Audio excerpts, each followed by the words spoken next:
So for me, it was so important. My dad was not a football player, but he was a football lover. So my dad gave me all the culture on football.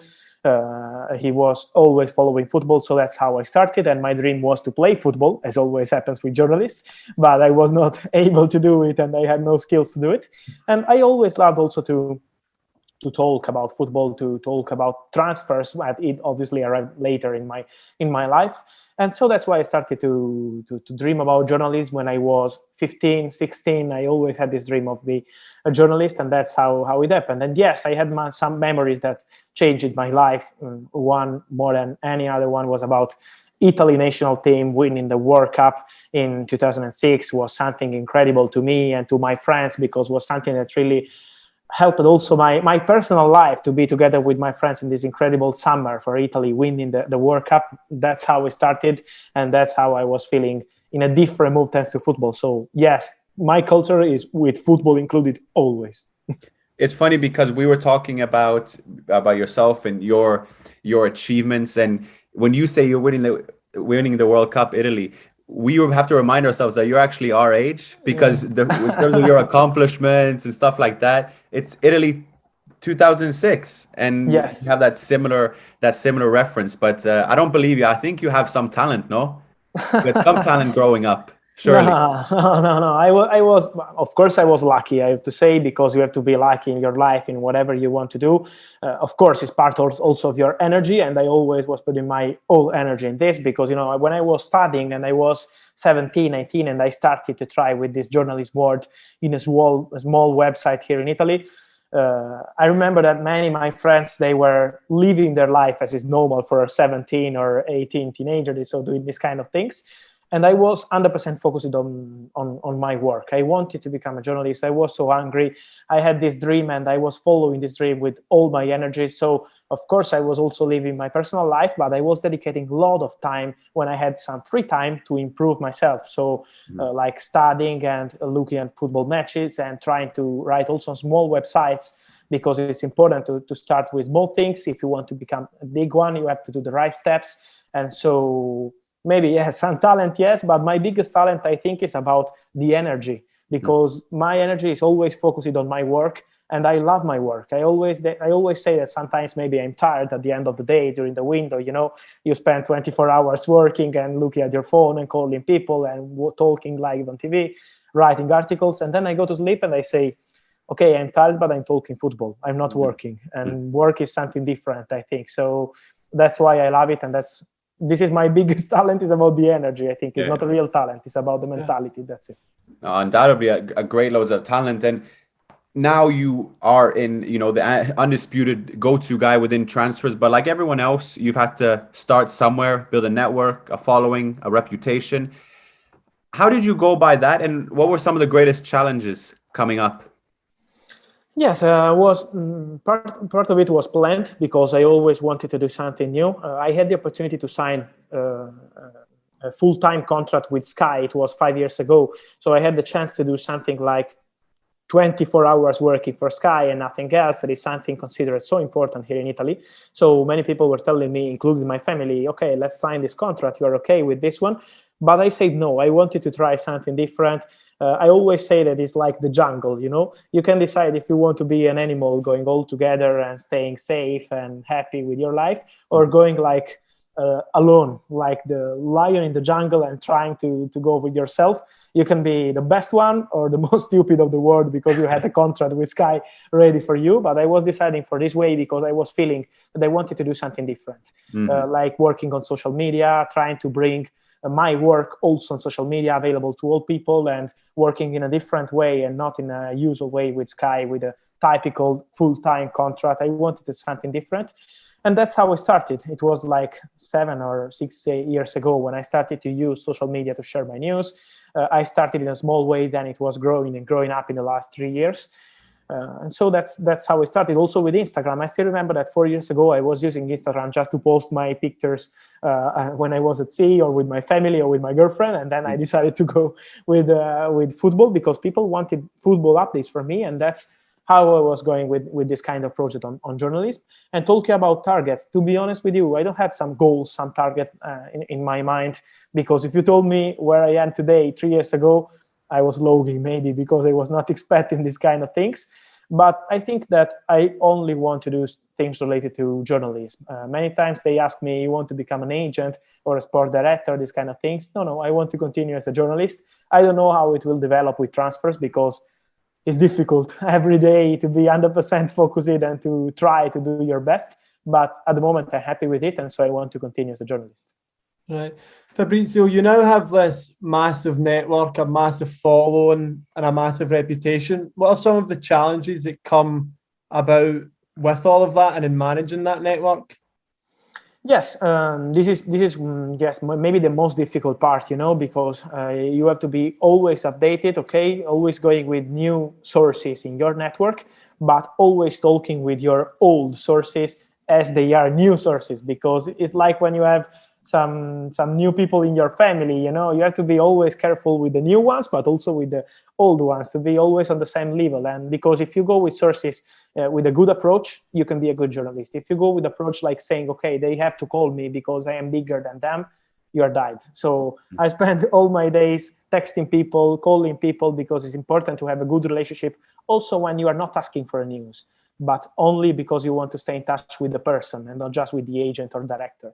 So this is my secret, trying to keep my contacts with these people natural, as if they are my friends, and not if I am a journalist and you are an agent or a football director. And talking about new sources, yes, this is my biggest aim. Of course, now social media are helping, because now you can send a message on Instagram and they see immediately that they are reaching out to them. So it's easier now to do it. But you have to spend your time to do it. And this is why I'm always trying to improve myself and to have new contacts, to have new opportunities with players, directors, agents, and this kind of people. But the most important thing is always to be respectful, to be respected. Because for me, respecting people is always the most important things in this job and in general in life. And that's what I'm trying to do, to have new contacts. Got it.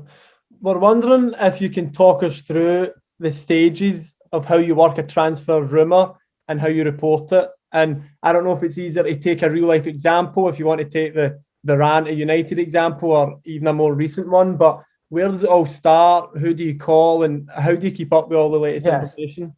Yes, I can use Varane as an example. It's a good example because to make you understand how it develops is incredible. Sometimes it's so fast, because it could happen that an agent is calling me and telling me, Fabrizio, this player is going to this club.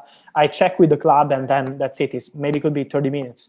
But sometimes it's so long. And for example, Varane was so long because I was having a coffee with an agent in February here in Milano. For the first time, I was meeting him because he's not Italian. And he was texting me on Instagram and he told me, Fabrizio, let's meet. And we was meeting here in Milano. And he told me, keep an eye on Varane's situation. It was January, the end of January, the start of February. So it was like 2 or 3 February, something like this. And he told me, keep an eye on Varane's situation, because I'm told that he doesn't want to extend the contract with Real Madrid. So it's not only Sergio Ramos the problem at Real Madrid, it's also Varane. So what happened in the podcast, I said in my podcast, I said, there is also a problem with Varane contract. I'm working on it, but I'm told that the situation with Varane is not 100% sure for Real Madrid that he's staying. Okay, in the following months, I was checking because you know that it's lower when it's not during the window. So like in February, March, I was checking, and they told me we have problems from Real Madrid. They told me we have problems with Varane because he doesn't want to extend the contract. And then I will start to talk with people close to the player also to ask about Manchester United interest, because we had Chelsea, Manchester United, and Paris Saint-Germain rumors. But they immediately told me it's only Manchester United. If he's leaving Real Madrid, it's to join Manchester United. And then during the window, during the summer, it was every day texting people and saying how is the negotiation, how it's going. And they had to wait for Sancho, and then they were jumping in the negotiation for Varane. So sometimes it's really slow, but it's beautiful to see how it develops in 6 months. And then you have the player joining Manchester United and fans getting crazy on social media. Yeah, of course. In this so-called transaction then between you and agents, clubs, journalists, what are some of the main reasons for them giving you that information in terms of, it goes both ways, but what do you identify as some of the primary reasons?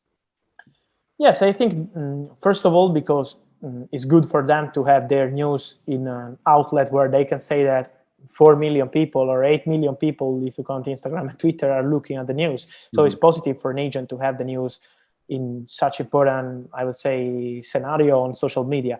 But it's not only about the numbers. It's also about the person. This is what I try to do.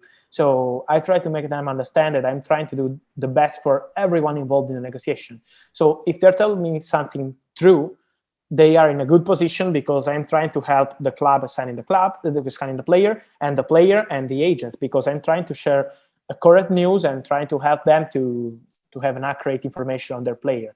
If they want to share with me fake news, I'm going to check with 5 different people before I share something on my social media. So they know that they can't share fake news with me. So they prefer maybe to go on different sources before and then reach out to me when it's the right moment. I always tell them, don't tell me something if it's not correct. I prefer to wait and to be the last one on this negotiation, but to have the news when it's correct and when it's 100% accurate. So I think it's something smart for everyone to have a respectful relationship and to share the news when it's the right moment, and to have people informed in the right way. And it's the best way, I think, also for the clubs, not only for the player. Also for the clubs, it's good to have correct information on their players.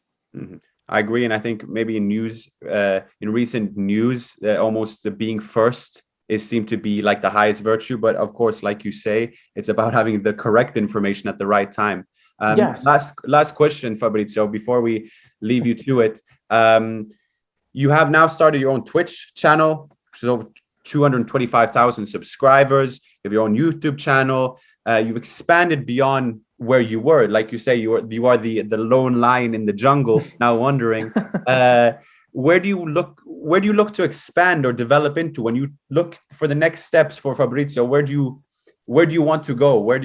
How do you want to evolve as yourself? First of all, I want to say that thank you, first of all, for mentioning my channels. And yes, I really like Twitch in particular, because I think it's a good way to interact with people, to chat together with people in a relaxed way, but also to try to bring people behind the transfer market. Because sometimes it's easy to put out a tweet and people are not understanding what's happening behind the scenes of the deal, why one deal is happening, why it's so slow sometimes, why it's so fast some other times. So on Twitch, you can explicate people how it's working. You can have good guests to explicate people how is the real transfer market, how it's happening, also with agents, journalists, former football players, adult football players. So you have many options to explicate people how it's working. So I'm really focusing on giving my best on Twitch, because I think it's the best platform to stay in touch with people, to explicate them how it's working on transfer market. And about the future, I really don't know, but I'm sure that will be something on new media, because I'm really tired of old media, to be honest. I'm working with some old media, but I'm tired of it. In particular here in Italy, they're really slow, they're really slow. Also, when you have a news, they want to wait till the show during the evening because they want to give the news during the show. But it's something that it was 20 years ago was like this. Now people want the news immediately on social media. They are not waiting for the paper tomorrow morning or for the show today in the evening. They want immediately the impact of the news. And that's why I want to do something on the new media. I'm really focused on social media and on Twitch, to be honest. So I don't know what will be next, but will be 100% something with the new media, and something when people are used to have my news always for free, because I don't want anyone to pay for the news. But I think that the best way is to interact, to stay in contact, and to talk directly with the people, because transfer market is beautiful, but without the fans to get excited for the news would be the most boring work in the world. So that's why it has to be always in good connection with the fans. I love that. And you sure stay connected, and you're true to yourself, respectful. And it's nice to see that someone like you does so well for yourself. So thank you again, Fabrizio, for taking the time to talk to us. Thank you. And we'll wish you all the best as we get towards the tail end of the transfer window in August. Thank you guys. Really, thank you for the invitation. Good luck for your podcast. I will follow you, and thank you, and see you really soon. Thank you, Fabrizio. Thank you, Fabrizio. Thanks a lot. I'll let you get to it, but thanks a lot for taking the time, my man. Thank you.